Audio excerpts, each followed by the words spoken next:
कहा गया है कि अनहोनी होवे नहीं, होवे होवन था, कि अनहोना कभी कुछ नहीं होता है। जो कुछ होता है वो होनहार ही होता है।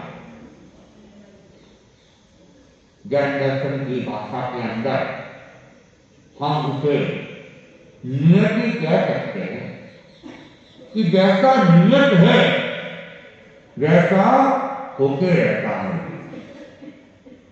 जो निश्चित है और जो होना ही है उस चीज को कोई भी टाल नहीं सकता है।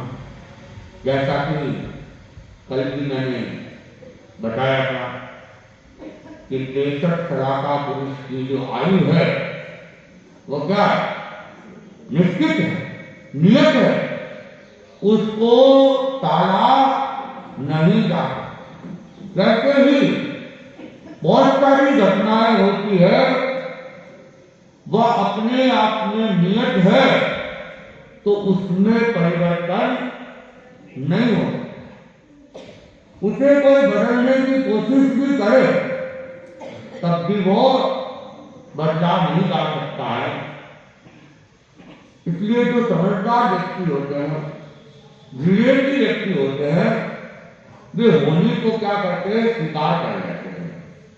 और जो होने को स्वीकार कर लेते हैं वे अपने जीवन में विचलित नहीं होते और स्थिर नहीं होते और नियति के आगे जैसे उन्होंने माथा टेकने में ही समझदारी मान ली है और वह व्यक्ति फिर हर परिस्थिति के अंदर क्या है, संतुलित रह सकता है। प्रतिकूल परिस्थिति भी आ जाती है तो वो ये सोच के कि योग ऐसा ही था, घटना ऐसे ही घटनी थी, अब विचलन करने में कोई सार नहीं है। कहा भी गया है कि तुलसी जस भवितव्यता कैसी मिले सहाय, आपुन आवे ताल पे ताल कहां ले जाए। कि भवितव्यता जो है जैसी होती है व्यक्ति की बुद्धि भी वैसी ही हो जाती है और उसको उपाय भी वैसे ही मिल जाते हैं और उसके अनुरूप ही सहयोग भी मिल जाते हैं। और घटना को जिस प्रकार घटित होना होता है वह घटना उस रूप में घटित हो जाती है। कोई कितना भी शक्तिशाली हो और कितना भी प्रयत्न कर ले, लेकिन उस होने के सामने वह अपने आप को पर्वत ही महसूस करे। ज्ञान रामायण की एक घटना आती है। 63 का पुरुष के अंदर एक महापुरुष प्रतिवासी थे, रावण का नाम आप रोज भी अभी सुन रहे हैं। एक बार रावण का दरबार लगा हुआ था और एक अष्टांग निंदित का जानकार उस दरबार में आया हुआ और कहते हैं कि कोई कितना भी बड़ा व्यक्ति हो, कितना भी शक्तिशाली हो, धनवान हो, सबको मौत का भय रहता है और मौत से बचने के जितने उपाय हो सकते हैं करने का प्रयत्न भी करता रहते हैं। तो रावण वह भी त्रिखंड का अधिपति था शक्तिशाली था, हजारों देवी देवता उसकी सेवा में रहते थे और उसके मन में भी मौत का तो भय बना हुआ था। और जब व्यक्ति की कोई जिसके भय हो या कोई आकांक्षा होती है और ज्योतिषी का योग मिल जाए तो उसके सामने प्रश्न भी रख लेते हैं। तो रावण उसने भी अष्टांग निमित्तज्ञ के सामने एक प्रश्न रख दिया कि मेरी मृत्यु कैसे कर सकती है। यानी वो मान तो रहा था कि मृत्यु आएगी, जो आएगी उसे कैसे टाला जाए। अष्टांग निमित्तज्ञ वो भी बड़ा आश्चर्य में रहेगा, अरे ये क्या प्रश्न है, मृत्यु कब होगी, ये तो प्रश्न आते हैं। मृत्यु कैसे होगी ये भी प्रश्न आते हैं और बताया नहीं जा सकता है। लेकिन मृत्यु कैसे करेगी, आज तक कोई अमल हुआ ही नहीं है। अगर कोई अमल हो सकते तो आज से पहले अनेक अनेक वासुदेव चक्रवर्ती हुए हैं, वे अमल हो जाते। लेकिन इस लंकेश को कौन समझा। निमित्तज्ञ भी जानता था, उसके स्वभाव को भी जानता था। उसने देखा यहां सीधा कुछ कहना उचित नहीं होता और समझदार व्यक्ति वही होता है कि जो समय को पहचान के ही अपनी बात को रखता है। तो उस अष्टांग निमित्तज्ञ ने कहा, लंकेश, कोई धनी हो अथवा निर्धन, विद्वान हो या अल्प बुद्धि वाला, सूर हो अथवा असुर हो, सबल हो चाहे निर्बल हो, मृत्यु तो सबकी अनिवार्य है। लेकिन मैं आपको एक उपाय बताता हूं और अगर आप अपने बुद्धि बल से, युक्ति बल से, धन बल से अगर वो उपाय कर लेते हो तो आपकी मृत्यु कर सकती है। और ये जैसे सुना रावण खुश प्रसन्नचित्त हो गया और उसने कहा, आपको जल्दी करो, क्या उपाय, आप तो मुझे जल्दी से जल्दी बताओ। तब उस निमित्तज्ञ ने कहा कि एक घटना,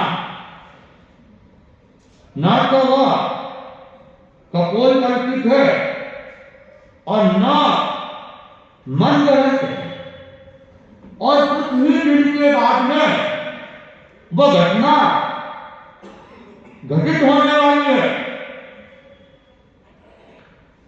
यदि आप उसमें कोई परिवर्तन कर सको तो आपकी मृत्यु भी टल सकती है। रावण ने कहा, बोलो, जल्दी बोलो, तुमको वो क्या है, कौन सी घटना है। तब निमित्तज्ञ ने कहा, विशाला नगरी का राजकुमार है रत्नधर और उसका विवाह चंद्रपुर नगर के राजा चंद्रसेन की पुत्री चंद्रावती के साथ में होना निश्चित है और आज के 17वें दिन उसका विवाह होने वाला है। और मैं कह रहा हूं कि ये नियत है और इसमें कोई परिवर्तन नहीं होगा। अगर आप इस मुहूर्त में हेरफेर कर लो, इस विवाह को टाल दो, तो आपकी मृत्यु भी टल सकती है। आपके पास शक्ति है, यंत्र मंत्र तंत्र बल आपके पास में है, हजारों देवी देवता आपकी सेवा में है। अगर आप इस विधाता के लेख में नेम लगा दो तो आपकी इच्छा की पूर्ति हो जाएगी और आप मृत्यु को टालने में सक्षम हो। और जैसे ही सुना, रावण को अहंकार में तो रहता ही था, गर्वोन्नत हो गया, मुद्दों के ऊपर हाथ करने लगा और जोर से अट्टहास करने लगा और कहा ये तो कुछ भी नहीं है, ये तो बाएं हाथ का खेल भी नहीं है। इस घटना में तो मैं परिवर्तन कर लूंगा और इतिहास के अंदर एक अनहोनी घटना हमेशा के लिए लिखी जाएगी। और रावण ने कहा कि विप्रवर, यदि आपको विश्वास नहीं हो तो आप यहीं पे रहो, थोड़े दिन की बात है, मैं आपको साक्षात बता दूंगा। और उस विप्र को वही अतिथिशाला में ससम्मान ठहरा दिया गया। वह विप्र भी, निमित्तज्ञ भी रोज दरबार में आता और इधर रावण, उसने भी देरी नहीं और उसने क्या किया, एक देवता को आह्वान किया, देवता को बुलाया और देवता को बुला के कहा कि तुम फिर जाओ, चंद्रपुर नगर के अंदर जाओ और राजा चंद्रसेन की पुत्री चंद्रावती है, उसको बिना कोई तकलीफ दिए ससम्मान मेरे सामने उपस्थित कर। देवता उसने आदेश को विरोधार्य किया और वह चंद्रपुर नगर पहुंच जाता है। देव शक्ति तो प्रबल होती है, ज्यादा टाइम भी नहीं लगता। आजकल मनुष्यों को भी टाइम नहीं लगता है। पहले तो कलकत्ता जाने के अंदर व्यक्ति को महीना के महीने लग जाते थे, फिर 3-4 दिन हो गए और अब तो कहते हैं 2-3 घंटे में पहुंच जाते हैं और सुबह वहां पहुंचते हैं और रात को यहां भी दिख जाता है। पता ही नहीं चलता कलकत्ता जाके भी आ इतनी गति तीव्र है। तो देव शक्ति की गति तो और तीव्र है। तो देवता गया और चंद्रावती को अपहृत कर लिया और वह उसको लेके लंकापुरी में आ जाता है, लंकेश के सामने हाजिर कर देता है और वो राजकुमारी अपहरण हुआ, एकदम घबरा गई थी, डर गई थी। रावण ने उसको कहा, पुत्री घबराओ मत, तुम लंकेश के आदेश से लंका द्वीप में लाई गई हो और घबराने की कोई जरूरत नहीं है। तुम्हारा यहाँ बाढ़ भी मांगा नहीं होगा, कुछ दिन बाद में तुम्हें वापिस सुरक्षित रूप से तुम्हारे राज्य में भेज दिया जाएगा। लेकिन उस राजकुमारी को रावण की बातों के ऊपर कोई भरोसा भी नहीं, क्योंकि जो व्यक्ति अपहरण करवा सकता है उस व्यक्ति के ऊपर भला कौन विश्वास करेगा। और वो घबराई हुई थी, आवेश में आ गई और कहे, दुष्ट लंकेश, क्या पढ़ाई कन्याओं का अपहरण करने के लिए तुम्हें शक्ति मिली है? अरे तुम जैसे तो मर जाना चाहिए। मृत्यु को टालने के लिए तो वो सारे उपाय कर रहा है, और उधर कन्या मृत्यु का ही अभिशाप दे रही है। रावण तो एकदम चौंक पड़ा।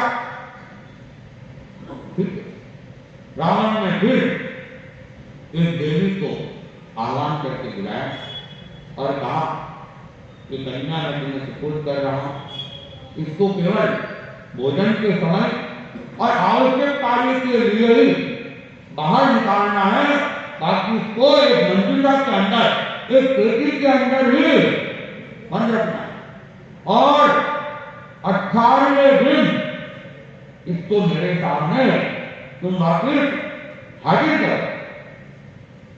तो जैसा रावण ने कहा, देवी ने उस आदेश को शिरोधार्य किया, प्रणाम किया और उस कन्या को ले जाते हैं मंजुषा के अंदर।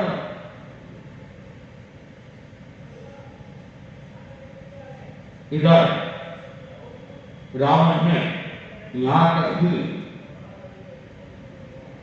नहीं रहा और एक देव, नाग जाति के देव को फिर बुलाया और नाग जाति के देव को बुला के कहा, तुम शीघ्र जाओ, विशाला मंदिर का राजकुमार रत्न रत्न के विवाह की तैयारियां कर रही है, तुम नाग बनके उसको डस लो, या तो वो मर जाए या बेहोशी में चला जाए और उसके विवाह के रंग में भंग पड़ जाए, ऐसा तुम प्रयत्न करो। वो देव भी चला जाता और जैसा रावण ने कहा, बाहर आके रत्न दस को दस लगा देता है और वो गहरी बेहोशी के अंदर चला जाता। विवाह की खुशियां चल रही थी, नाच गान वगैरह चल रहे थे और जैसे ही ये घटना घटित हुई, रंग में भंग पड़ गया। जहां खुशियां थी वहां मातम छा गया। अब रोने धोने लगे।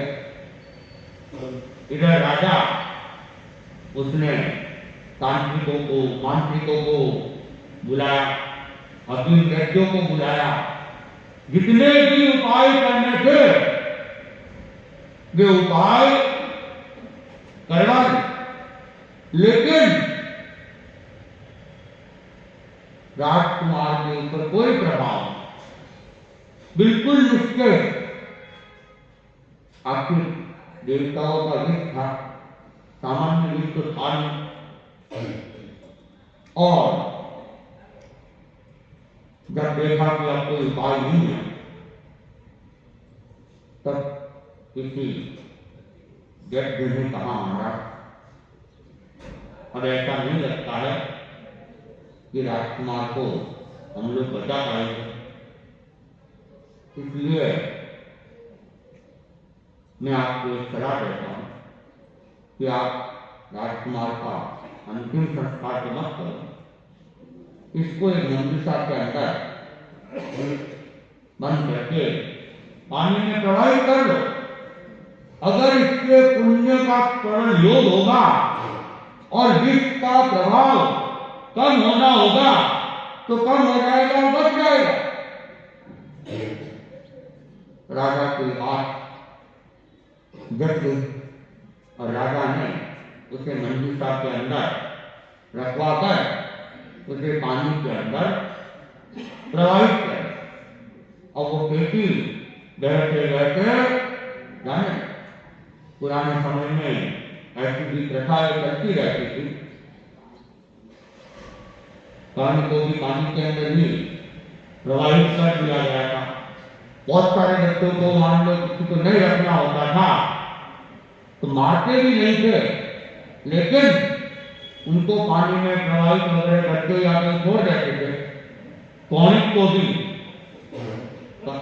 अच्छा अंत का मेरे ध्यान तक क्या था, अच्छा पानी में आ गया हो सकता है, लेकिन मेरे कौनिक को तो ऊपर जी के ऊपर छोड़ दिया था।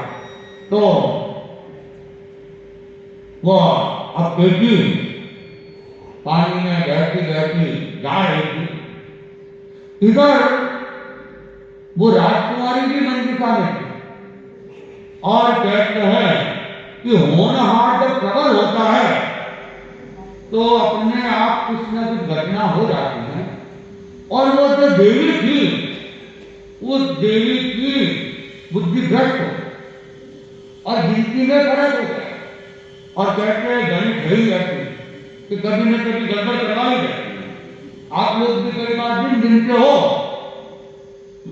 और कहा है 14 तारीख तो कितने दिन, तो आज का दिन तो कई बार छोड़ ही गए और फिर कितने दिन भाई आज का भी तो एक है, वो कहाँ जाएगा। तो एक आध का इधर उधर फेर के तो देवी के भी नियति ने बुद्धि भ्रष्ट कर दी और उसने 17वें दिन को ही 18वां दिन समझ, लेकिन आज को भेंट करना। तो उसने क्या किया, नदी के किनारे उस मंदिता को रख के खोल दिया और राजकुमारी को कहा कि तुम्हारा टाइम पूरा हो गया, आज रावण के सामने तुम्हें उपस्थित करना है, मैं कहीं जाके आ रही हूँ, तुम यहाँ थोड़ी देर घूम लेना और फिर वापिस मंदिता में सो जाना। तो वो देवी तो उसको बाहर छोड़ के चली गई घूमने के लिए और इधर वो राजकुमारी इधर उधर घूम रही थी और उसने देखा नदी के अंदर स्थिति आ गई। उसने उपाय किया और उपाय करके उस पेटी को किनारे पे निकाल दिया, बाहर ले आए। बाहर निकाल के खुला, खुलती कैसा लग रही, ये तो वही राजकुमार है जिसके साथ मेरी शादी होने वाली। और वो राजकुमारी वो भी कुछ औषधियों की जानकार होगी, इधर उधर से उसने कोई जड़ी बूटी ली और वह जड़ी बूटी का तो ज्ञान भी होगा, पुराने लोगों को ज्ञान भी होते थे। वह विषनाशक थी, उस औषधि का प्रयोग किया और वह राजकुमार ठीक हो, वो एकदम चौंक के उठता है, इधर उधर देखता है क्या हुआ, कहाँ हो।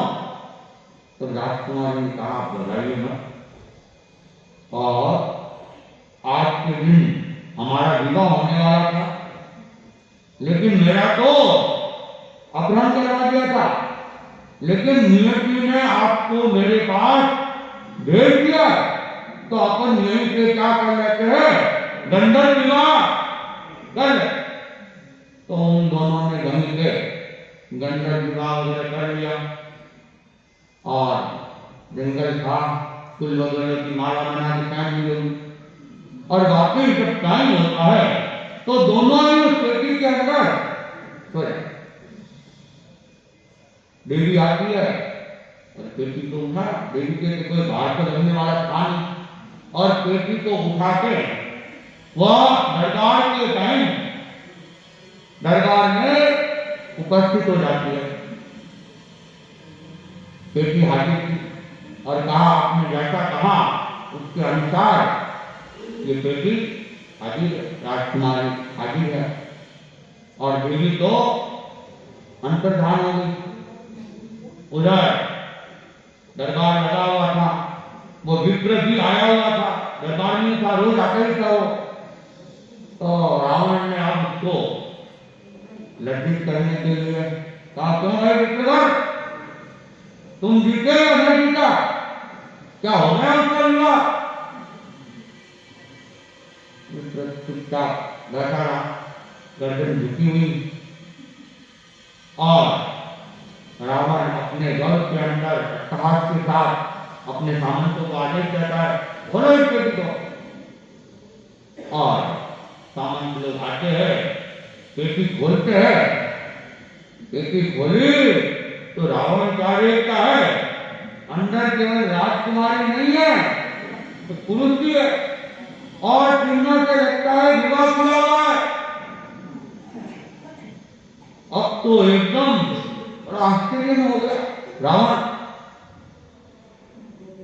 विप्र ने भी जब ये घटना देखी, रावण के मुखमंडल को देखा, तो रावण का मुखमंडल तो एकदम ही बदल चुका था। लेकिन विप्र ने धैर्य का परिचय दिया, धीर गंभीर था, कुछ बोलना उचित नहीं था, क्योंकि अब उसके गले के ऊपर नमक लगा दिया तो रावण गुस्से में कुछ और भी कर सकता है। तो विप्र ने के हाथ जोड़े और कहा, संकेत ये होने वाला ही था, और जो कुछ हुआ है वो अनहोना नहीं है, ये तो होने की घटना ही थी, मैंने आपको कहा था, इसलिए आप इसे अन्यथा नहीं ले। प्रकृति के जो नियम है उसको कोई बदल नहीं सकता है। तो इस सूत्र को जो अपना रहता है, कहते हैं कोई भी मनुष्य हो वो अपने जीवन में संतुलन रख सकता है। और उस दोहे में भी कहा है, अनहोनी होगे नहीं, होगे वा होनी, बेमतलब देखेंगे क्यों धीरे हो, कि जो होना है वो होगा ही। तो बिना मतलब अगर हम बेचैन रहेंगे और धैर्य करेंगे, मिलेगा कुछ भी मिलने वाला नहीं है। इसलिए हम प्रतिकूल परिस्थिति भी हो उसमें धैर्य का परिचय है, विचलित नहीं है, और हमारे अपने समय को बेकार नहीं करें। तो वो व्यक्ति क्या कर लेगा, इस मनुष्य जीवन को सफल कर लेगा, और प्रतिकूल परिस्थिति में आत्म ज्ञान रुद्र ज्ञान में चला जाएगा, उसकी चिंता में नहीं आएगा। आना जाना तो कुछ नहीं है, कोई अनुकूल परिणाम मिलेगा ऐसा भी नहीं है, लेकिन हाथ के समय खिसक जाए, और समय को हम व्यर्थ कर लेंगे, और साथ साथ में कर्मों का बंधन भी हम कर लेंगे। तो हम क्या करें, इस बात का ध्यान रखें कि कैसी भी परिस्थिति हो हम विचलित नहीं हो।